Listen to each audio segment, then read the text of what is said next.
बिहार में शराबबंदी लागू है। समाज से मैं उम्मीद करता हूं और निवेदन भी करता हूं कि शराबबंदी को लागू करें।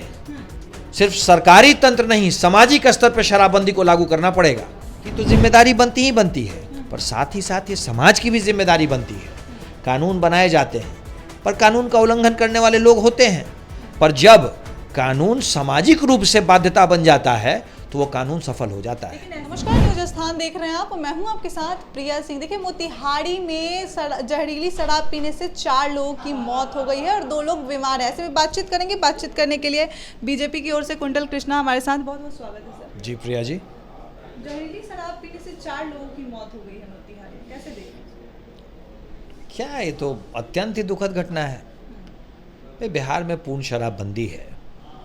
किसी भी तरीके का शराब का सेवन करना एक तो संज्ञेय अपराध है और तस्करी उससे भी बड़ा अपराध है। सरकारी कार्रवाई चल रही है, सरकार ने तुरंत कार्रवाई की है। वहाँ चौकीदार और 1-2 और लोग जिनकी संलिप्तता मानी जा रही है उनके ऊपर कार्रवाई हो गई है। पर बात सिर्फ इतनी नहीं है। किसी तरह की कोई कार्रवाई करने से हमारे बीच से जो चले गए हैं वो वापस तो लौटेंगे नहीं। सरकार सख्ती के साथ शराबबंदी को लागू करने के में लगी हुई है।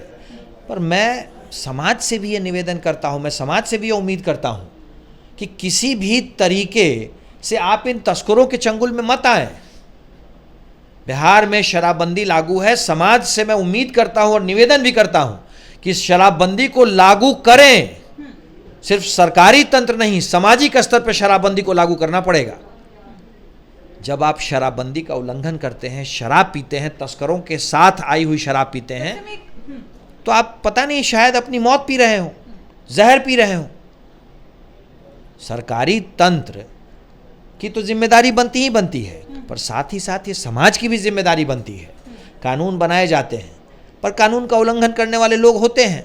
पर जब कानून सामाजिक रूप से बाध्यता बन जाता है तो वो कानून सफल हो जाता है। लेकिन ऐसे में एक सवाल उठ रहा है कि एनडीए की सरकार है, ऐसे में शराब तो बंद है, लेकिन शराब क्यों अभी भी बिक रहा है और जहरीली शराब का लोग सेवन भी कर रहे हैं? मैं वही बात आपको कह रहा हूँ कि सरकार कानून बनाती है, सरकार की पूरी मंशा होती है कि वो कानून का पालन हो। पर जब समाज उस कानून को अपना कानून बना लेता है तभी वो कानून 100% सफल होता है। मैं आपको उदाहरण दे देता हूँ। कानून बनाया गया, सती प्रथा बंद की जाएगी। जब समाज ने सती प्रथा को बंद करना अपना लिया तभी वो कानून 100% ज़मीन पे उतरा। यही हाल शराबबंदी के साथ है। सरकार अपना काम कर रही है। रोज़ हज़ारों लीटर जहरीली शराब और शराब हम पकड़ते हैं। सैकड़ों तस्करों को महीने में हम पकड़ करके जेल में डालते हैं। जो लोग संलिप्त पाए जाते हैं उनके खिलाफ कार्रवाई करते हैं।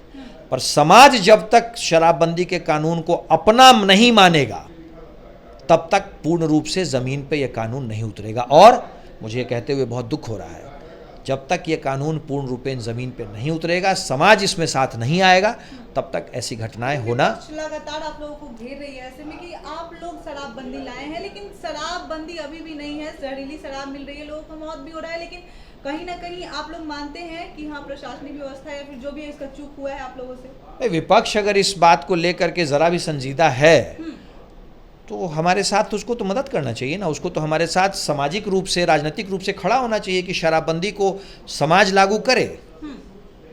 ये गैर जिम्मेदार विपक्ष है। तेजस्वी यादव से ज़्यादा गैर जिम्मेदार राजनीतिक व्यक्ति पूरे बिहार में कोई नहीं है। जो व्यक्ति राज्यपाल के अभिभाषण जैसे महत्वपूर्ण सत्र से 40 दिन गायब रहा हो बिहार से, 40 दिन बिहार से गायब थे वो नेता विपक्ष बिहार, और 40 दिन के बाद जब मिले देश के किसी कोने में तो कव्वाली सुन रहे थे कि हिस्ट्री शीटर के साथ। ऐसे गैर जिम्मेदार व्यक्ति की मैं कोई बात नहीं करना चाहता। विपक्ष अगर इस तरह के मुद्दों पे संजीदा है तो वो सरकार के साथ खड़े रहें और शराबबंदी को ज़मीन पे उतारने में समाज में अपील करें। तेजस्वी यादव बोले थे कि गोलीबार यात्रा करेंगे, लेकिन अभी तक यात्रा करने नहीं गए, कैसे देख रहे हैं? भाई, यात्रा करने के लिए या चलने के लिए सबसे पहले अपने पैरों पे होश में खड़ा होना पड़ता है। तेजस्वी पहले अपने दोनों पैरों पे होश में खड़े हो जाएं, फिर वो यात्रा की बात करेंगे। वैसे भी तेजस्वी एक राजनीतिक मस्खरा की तरह हो गए हैं। कब कौन सी बात कहते हैं उन्हें खुद ही याद नहीं रहता है।